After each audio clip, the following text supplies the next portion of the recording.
नमस्कार मित्रांनो, लग्नानंतर होईलच प्रेम मालिकेच्या पुढील भागामध्ये आपल्याला पाहायला मिळणार आहे की नंदिनी जीवाला म्हणत असते की मी तर माझा मेसेज बॉक्स पाहिलाही नाही.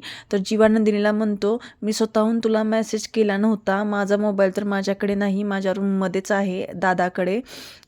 तेव्हा जीवा त्यांचा गेम प्लॅन समजतो आणि तो नंदिनीला म्हणतो की माझ्या मोबाईलने दादाने मेसेज केला होता आणि काव्याने तुझ्या मोबाईलने मला मेसेज केला होता. तर इकडे पार्थने आता काव्यासाठी एक स्पेशल गिफ्ट आणलेलं असतं.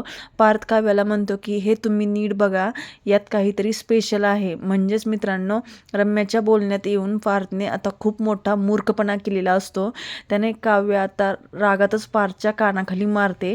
तर मित्रांनो, असं काही घडलेलं आहे की रम्या ही आता पार्थला सांगत असते की अरे, काव्याने तुझ्यासाठी रक्त व्हायला आहे, तर तू सुद्धा असं काहीतरी स्पेशल कर जे काव्याच्या नेहमीच लक्षात राहील. म्हणून पार्थसुद्धा काव्याची स्केच काढतो आणि त्यानंतर तिच्या गळ्यात तो एक हार बनवतो आणि त्या हारमध्ये पार्थ स्वतःच्या रक्ताने आता कलर करतो. म्हणूनच काव्याला हे काही आवडत नाही आणि म्हणून ती देशमुखांच्या कानाखाली मारते. काव्याला पार्थचं हे वागणं बिलकुल आवडलेलं नसतं.